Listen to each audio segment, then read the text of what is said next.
Good morning, everybody. Thank you for coming today. I'm back on the screen now, I guess. People can see me? You're good. Yep, you're good. Okay, thank you. Yeah, I was going to start off today reading from Katagiri Roshi's book, You Have to Say Something.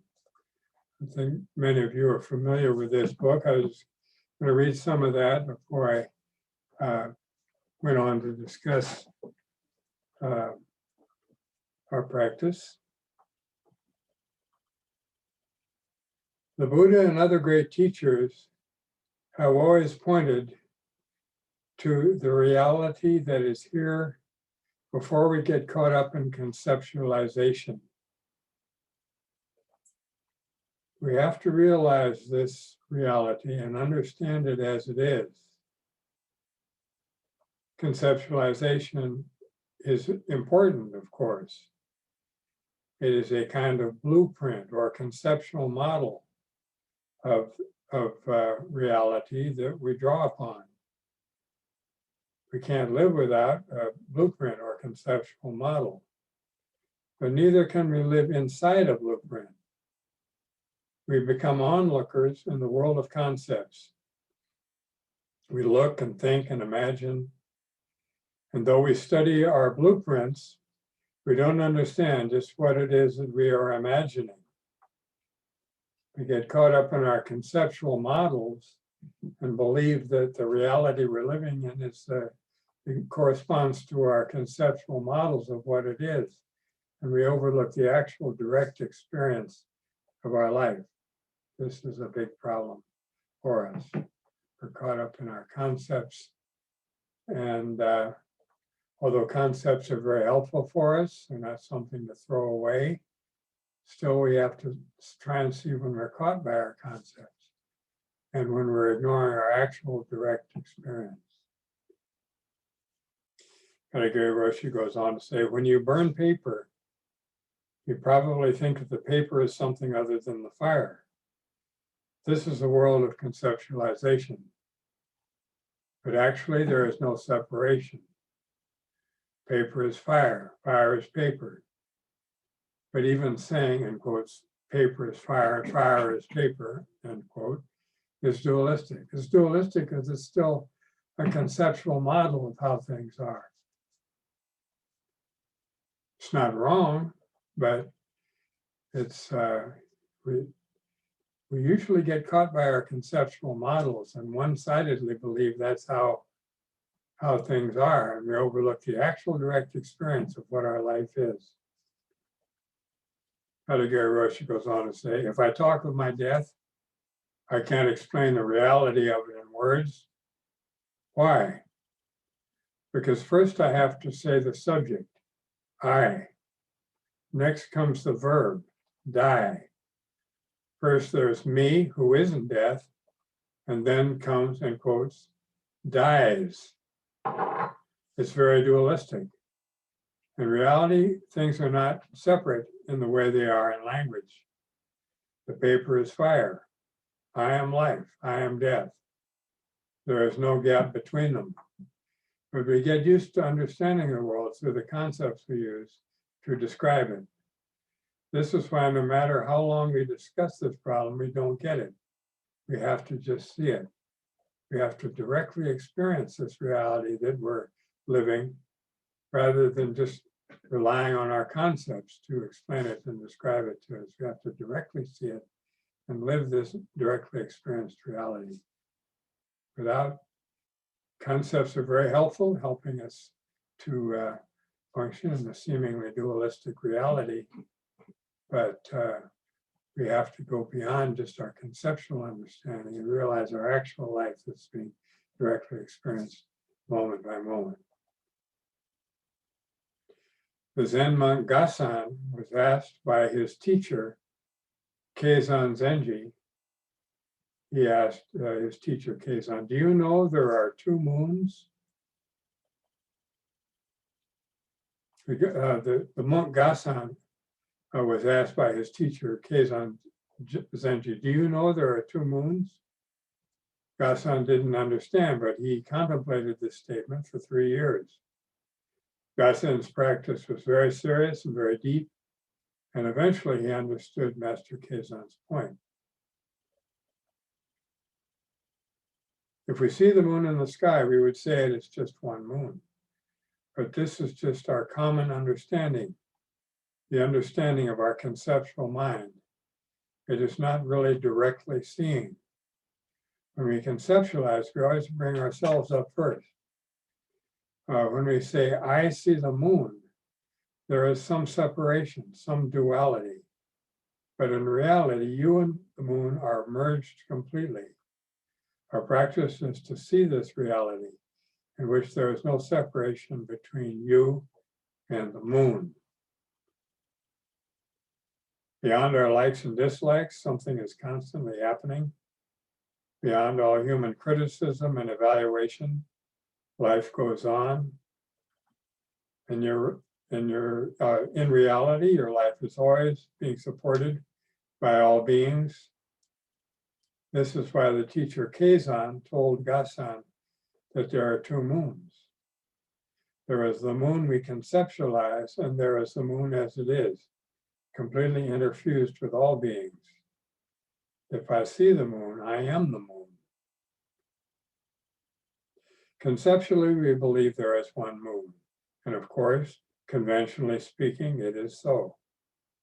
But the moon of our thought is not the real moon, because the conceptualizing mind always inserts itself first before we acknowledge the moon as it is.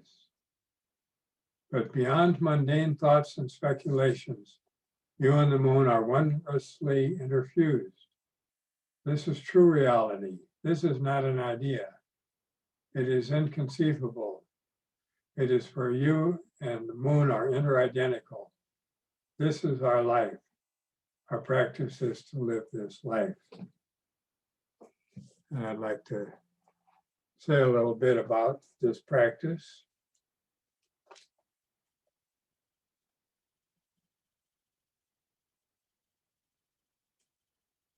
I like to say, as I frequently do it, don't grasp anything I say. Don't believe that what I say exactly is an accurate, correct description of reality. Reality can't actually be described, but we can use language and our concepts and conceptual models to point to reality. Though we can't actually describe it conceptually. So don't grasp any description or anything I say and believe that that's exactly how it is. Just see what I say as pointers to what cannot actually be conceptually described. So our practice is to be aware here and now, without expectations, and without being caught up in our ideas, beliefs, and conceptual models. In this practice, it becomes directly evident that we are living inseparably from all beings. Our true life is the life of all beings, functioning together inseparably here and now. Since we're inseparable from all beings, each being we meet is our own life. And realizing this is the basis of compassion. In our practice, we try to express kindness and compassion to each being we meet. In this practice, it also becomes directly evident that each seemingly separate being is a manifestation of totality or wholeness here and now, or a manifestation of the life of all beings here and now. Each seemingly separate being is a manifestation of here and now reality, or a life of all beings here and now, or totality here and now, or wholeness here and now. This is a reality which is boundlessly great beyond comparison. We can't find anything in dualistic relationship to this reality. We can't find anything outside of it. This is a reality which is boundlessly great beyond comparison. We can't find something else to compare this reality to. And each being, each seemingly separate being is completely, perfectly manifesting that great beyond comparison reality. Since each seemingly separate being is manifesting that great beyond comparison reality, each being is great beyond comparison. Heidegger Roshi would sometimes say to us, you are great beyond comparison. It means by this we're manifestations of this great beyond comparison reality. Ultimately, your life can't be compared to something else. This reality can be compared to something else. This is our life, that is great beyond comparison. This is the basis of respect for all beings. We see all beings as manifestations of this and try to find in our practice the best way to express our respect to each being we meet.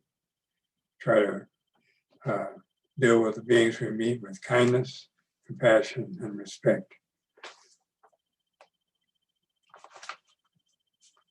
And this respect is beyond the conventional ideas that we have about the things we meet. This respect is beyond anything that we can package into a conceptual explanation.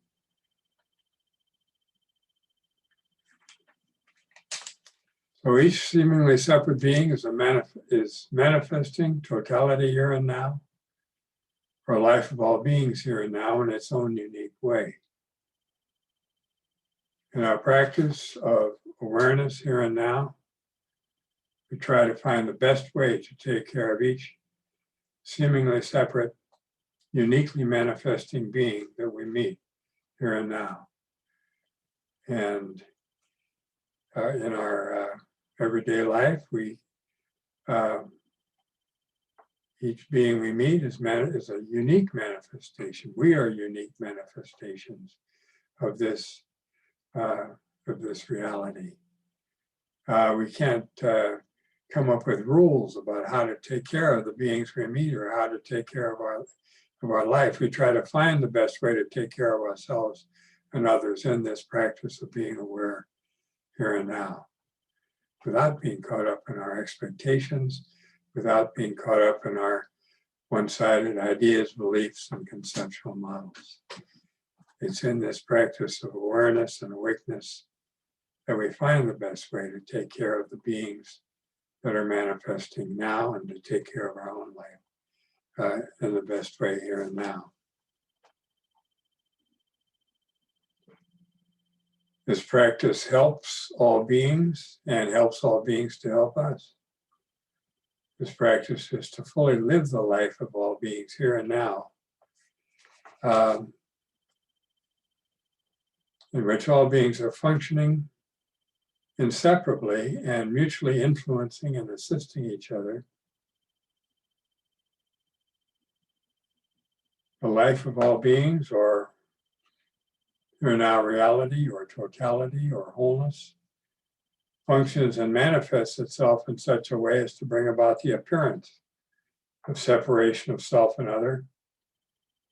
This functioning of the life of all beings also brings about the appearance of duration and time and the appearance of extension in space.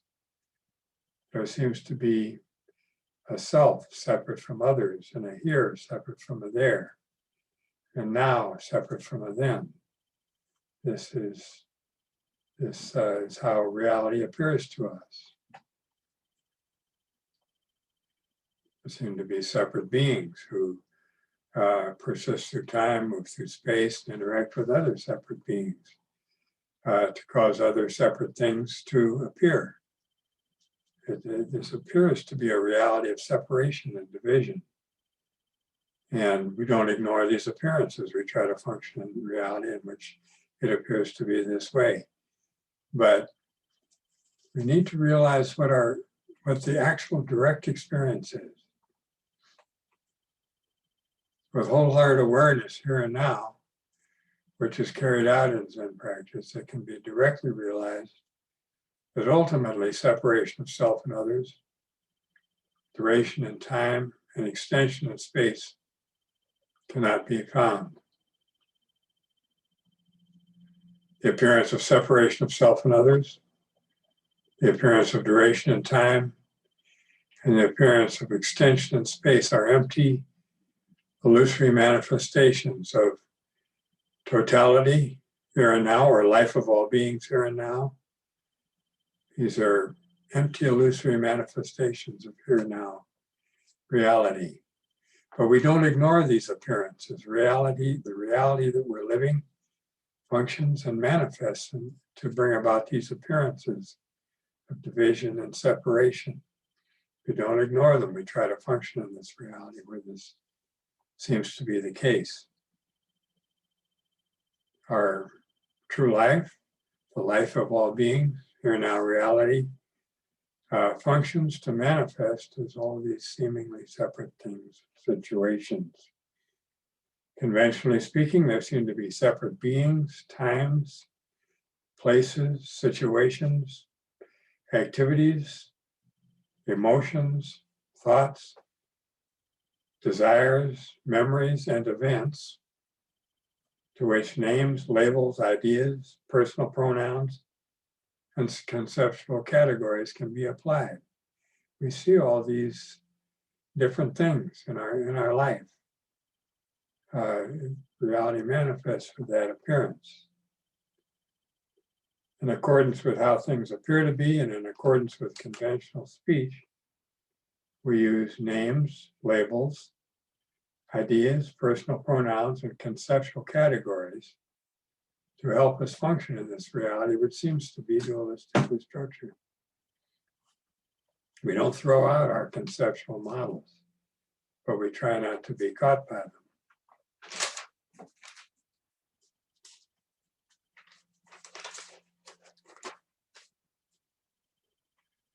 We try to get along and communicate in the conventional, seemingly dualistic world, where there seems to be separation of self and others without being caught by the one-sided belief that there actually isn't separation. This belief in this divided up, separated out nature of reality is very deeply rooted. It's a very deeply rooted assumption that we make. So in the practice of awareness here and now, we try to let go of our attachment to any one-sided idea or belief, even the ideas of oneness or no separation. In our practice, we try to let go of any ideas that we have. We try to let go of the idea of no separation and all the many ways in which we think about that. And we also let go of any one-sided idea, or try to let go of our attachment to the one-sided idea of oneness. This is about letting go of all ideas and not trying to find some special set of ideas that are okay and actually describe reality. This is to let go of all these ideas when we see that we're caught up in them. But doesn't mean to get rid of them. It means to see that we're caught up and allow our attachment to that belief, the reality corresponds to some particular conceptual model, to allow that to drop away. Then we can be kind and helpful to ourselves and others as we are, without being caught up in our one-sided ideas and beliefs and conceptual models of who and what we are.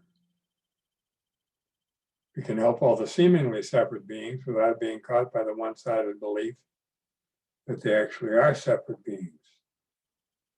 Also, we can take care of the life of all beings, in which all beings are living one inseparable life, without being caught up in a one-sided belief in oneness.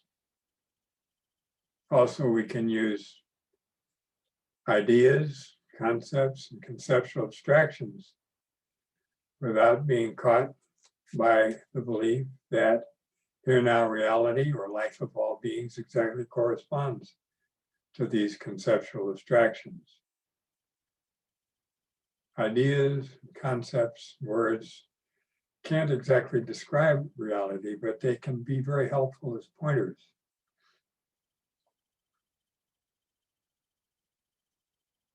But when we're caught up in our ideas and beliefs, we believe that the reality we're experiencing and living is exactly corresponds to the ideas and concepts that we use. And our practice is to fully live as the life of all beings here and now without being caught up in our limited one-sided beliefs and ideas. When we see we're caught up in our limited one-sided ideas and beliefs, be aware here and now. Just resume the practice of being aware here and now.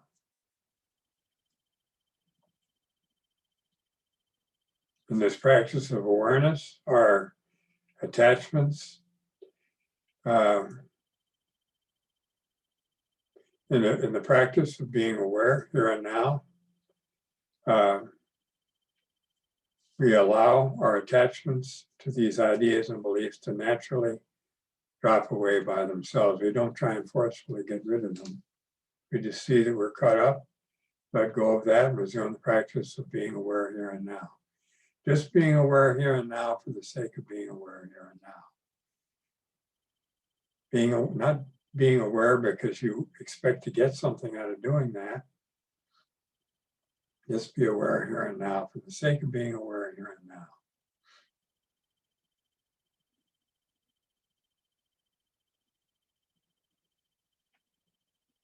When we allow these ideas and beliefs to naturally drop away, we can fully live as we truly are. We can fully live as the life of all beings here and now. And live this wholeness and totality, which is our life here and now.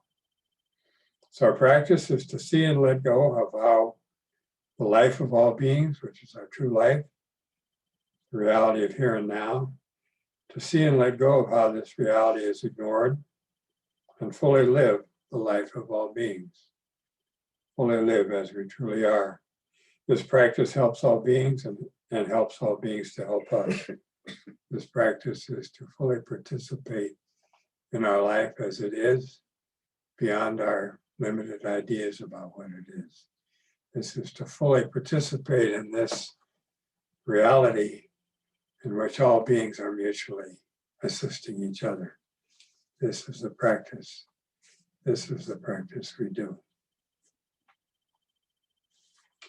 Because we're so strongly caught up in the ideas we have about what our life is and what practice is, and because we're so strongly caught up in our expectations about what this practice will do for us, we overlook this practice of living this reality and fully participating in this reality where all beings are functioning together dynamically and inseparably and mutually assisting each other.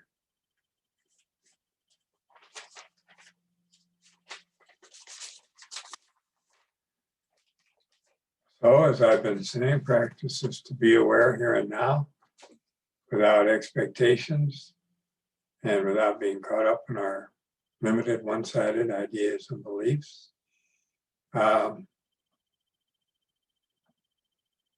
Without expectation, this is a big problem for us, because if we put our effort into practice, we expect to get something out of it. But it's best just to be aware without expectation.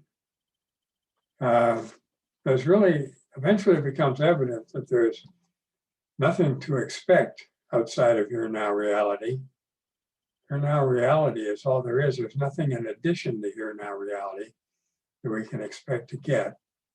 So it's best just to give up expectations as much as possible. Of course, there's a very deeply rooted tendency for us to have expectations when we do something, but as much as possible, allow our expectations to drop away and allow our preconceived ideas and beliefs to drop away And just be aware here and now for the sake of being aware here and now. This sounds very strange, I know. I'm sorry, but this is our practice. So our practice is be aware here and now. But this is not our conventional idea of awareness. Usually think I, separate ego, self, me, I'm doing something in particular called being aware. But in carrying out this practice, eventually it can be directly realized that awareness or awakeness is what we truly are. This is our true life. This is the life of all beings. This is the reality of here and now that's being directly experienced. This awareness or awakeness is our true life. Each being is a manifestation of this awareness or awakeness. This awareness or awakeness is called Buddha nature. This is just a term to point to it. We can't describe Buddha nature. We can't describe our life. We can't describe true awareness or awakeness. It's not something that can be described, but it can be directly experienced. Each being is a manifestation of it, and we can live this reality that is being directly experienced. So this awareness or awakeness is called Buddha nature. That's just a name that points to it. This Buddha nature is a subjectless, objectless awareness or awakeness that is being directly experienced now. This is our true life.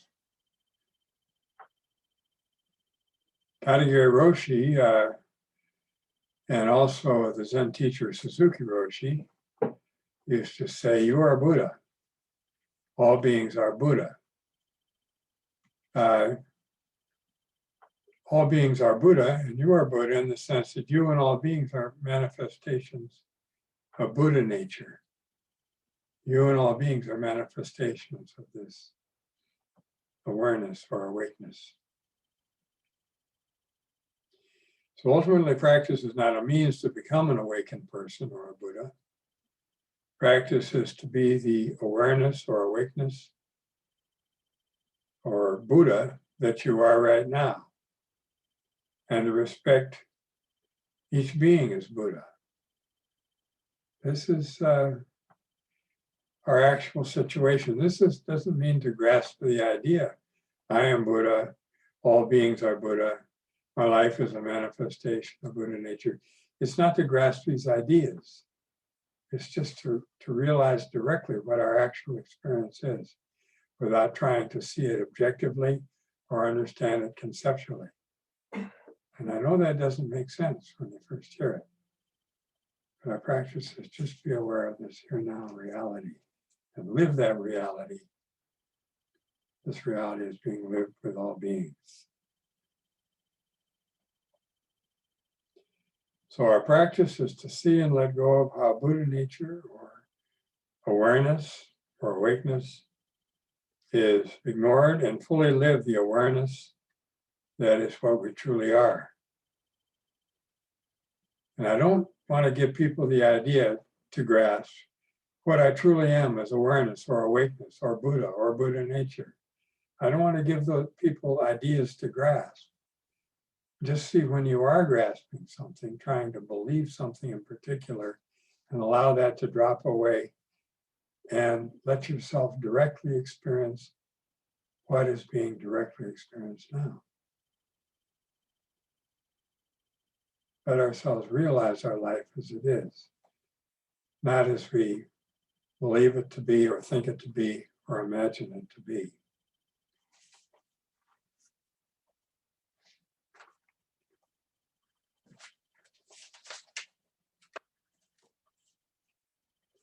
So our practice is to see and let go of how this directly experienced here now reality is ignored and fully live this directly experienced here now reality.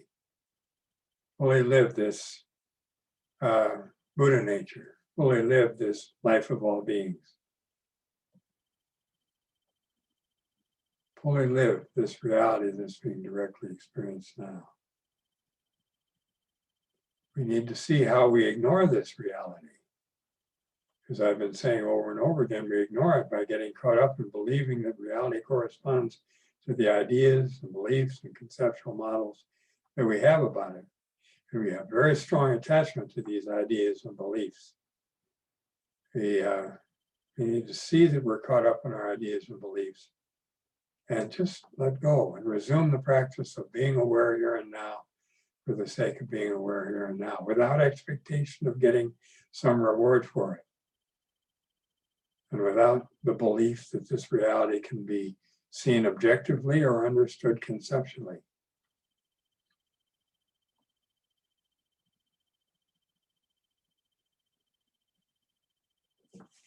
In this practice, a joyful way of life is possible. This is not a joy that we strive to get. It is not an egocentric joy. This joy is letting go of our grasping of our egocentric ideas and beliefs and fully living out here now reality. Fully living as we truly are. This is the joy. It's not an egocentric joy, right? You say, man, I feel joyful today. It's not that kind of thing. This is the joy of living as we are, in harmony with reality, in harmony with all beings. This is the joy of living without the confusion of being caught up in egocentric, one-sided views. This is the joy of living inseparably from all beings who are mutually assisting each other.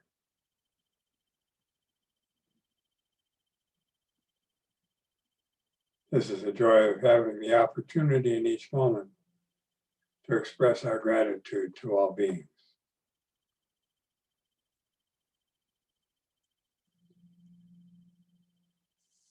Just to let ourselves live as we are is the true joy of life. It's not an egocentric joy.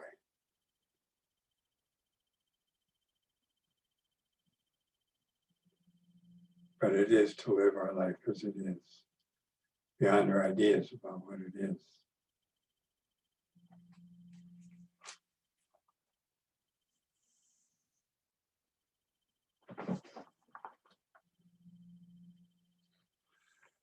Do you have any questions about anything I've said? Or any other things that came up for you?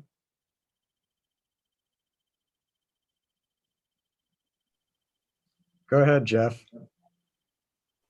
Hi, thank you for your talk. I'm going to ask you something I've asked you before, but I'm still not clear on it.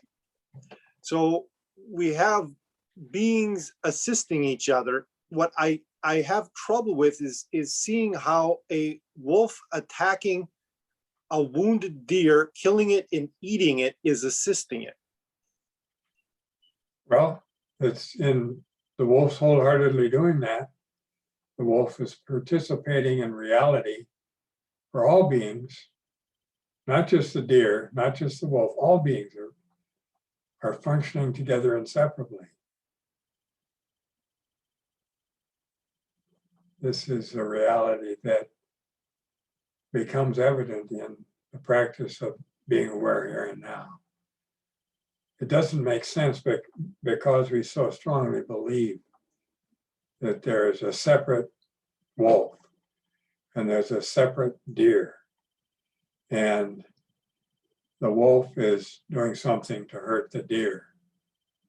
We see it in terms of separation, but when we're seeing it in that way, we're still caught up in our ideas about how things are. We're still believing that reality corresponds to this belief in separation. But I don't mean to jump to the other extreme and say, well, it's all one, and just grasp some idea. It's all one, they're mutually assisting each other. I don't mean to jump to the idea of mutual assistance or oneness either. Those are also ideas. We need to directly see this reality as it is without being caught up in our ideas about it. Not caught up in ideas of oneness or mutual assistance or separation, and not too caught up in any ideas at all. Ideas are fine, they're wonderful in helping us function in this seemingly dualistic world. But usually we're very much caught up in our ideas and deeply believe a reality corresponds to the ideas we have. We need to see very deeply into the fact that that is not the case. Reality is not something that can be conceptually described. Reality is not something that can be seen objectively.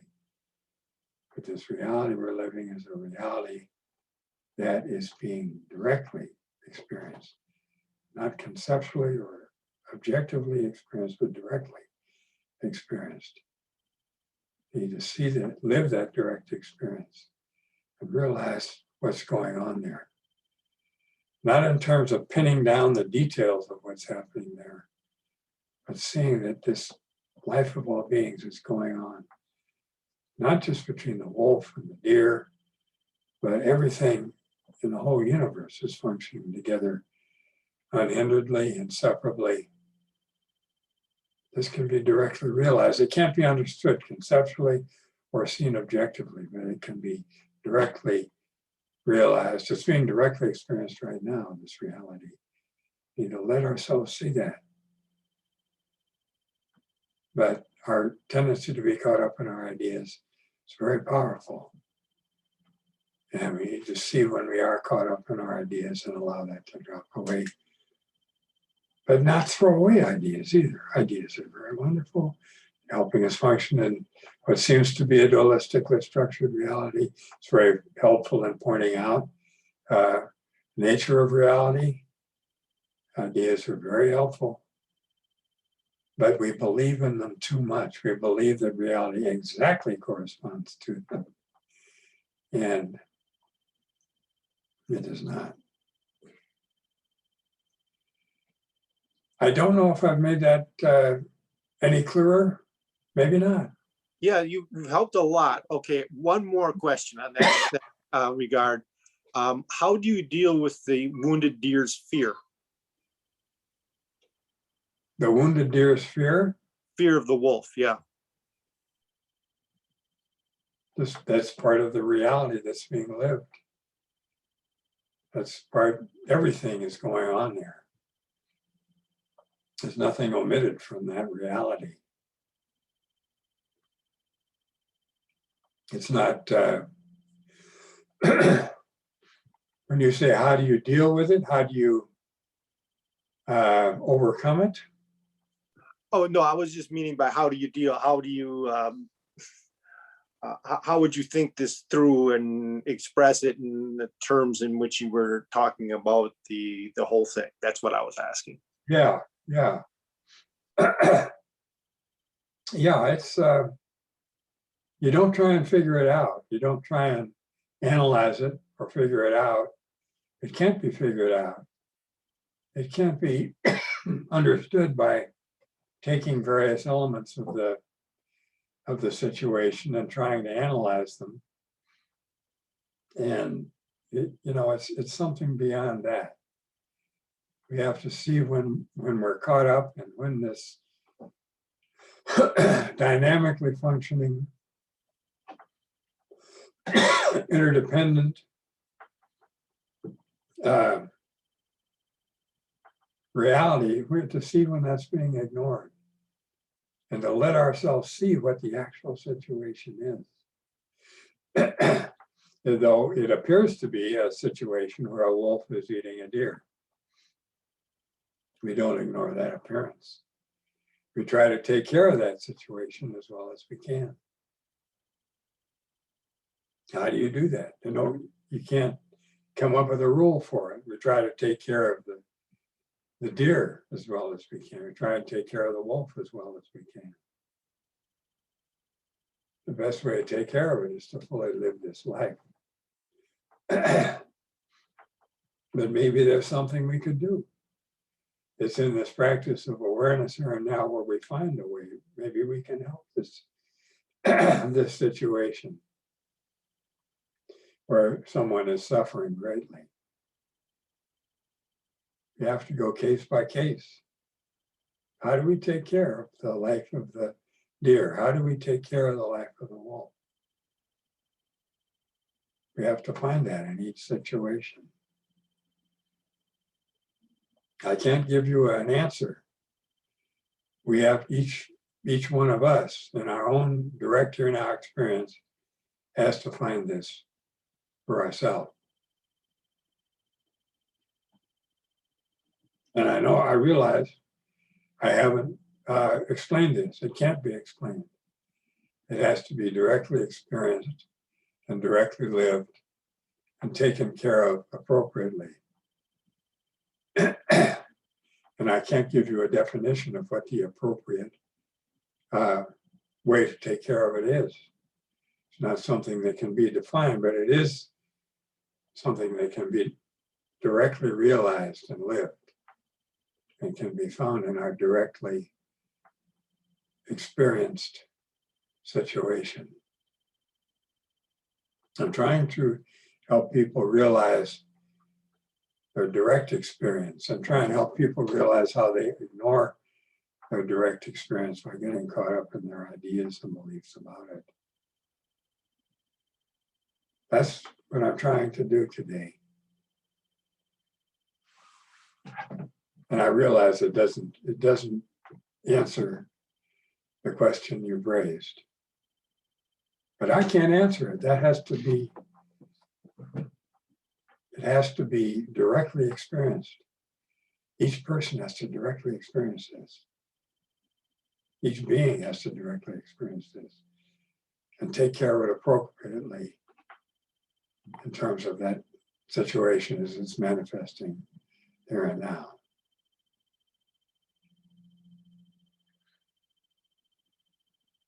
Thank you so much. That helped tremendously, and I feel like I have a better, how should I put it, sense of what's going on there. Oh, good. I'm glad to hear that, Jeff. Thank you.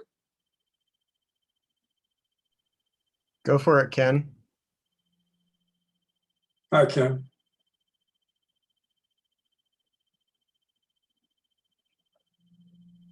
Remember to unmute yourself, Ken.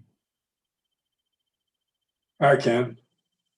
You can unmute him too. How's that? I hear you now. Ah, cool. Sorry. It just occurred to me, this here now reality that we're experiencing, is it chaotic or is it ordered? Is it just kind of just unfolding in a chaotic fashion, or is there some sort of order behind it? Well, no matter what we say, that's applying a definition to it. We can't, the point isn't to label it or conceptually figure it out.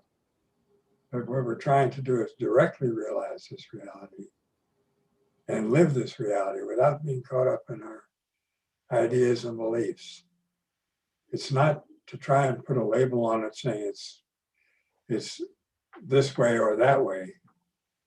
Though provisionally we might do that, but ultimately we can't really pin down what this reality is. But it can be directly experienced, and our life is that reality. It can be directly experienced. It can't be conceptually described or objectively seen. Okay, yeah, fine, thank you. Thank you, Ken. And Norm, we have a question in the chat. Okay. This is from Justin Levesser. He asks, why would you meditate if you do not have any expectations? So again, why would you meditate if you do not have any expectations? Yeah. And almost everybody starts out in meditation with expectations. I certainly did. But eventually it can be realized that there's nothing to expect. There's nothing outside of this direct here now experience to expect. Eventually that can be realized, but at first, lots of expectations. I certainly had a bunch of them. I wanted to quickly attain enlightenment and you know, develop psychic powers and all this. I mean, I was thinking there'd be all these wonderful egocentric benefits that I would get if I were to carry out this Zen practice. But eventually that believing that you're going to get something out of it, that eventually becomes clear that's not what's going on.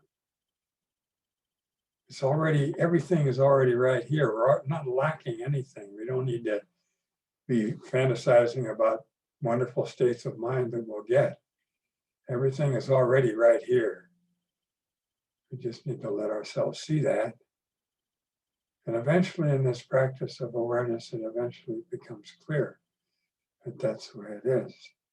Then we can really get serious about our practice. We can let go of our beliefs that I'm going to get something special and I'll transform myself into a special person. And we can really practice, can really see what's going on, and really live our life where we're helping all beings and being helped by all beings without expectations of some reward that we're going to get.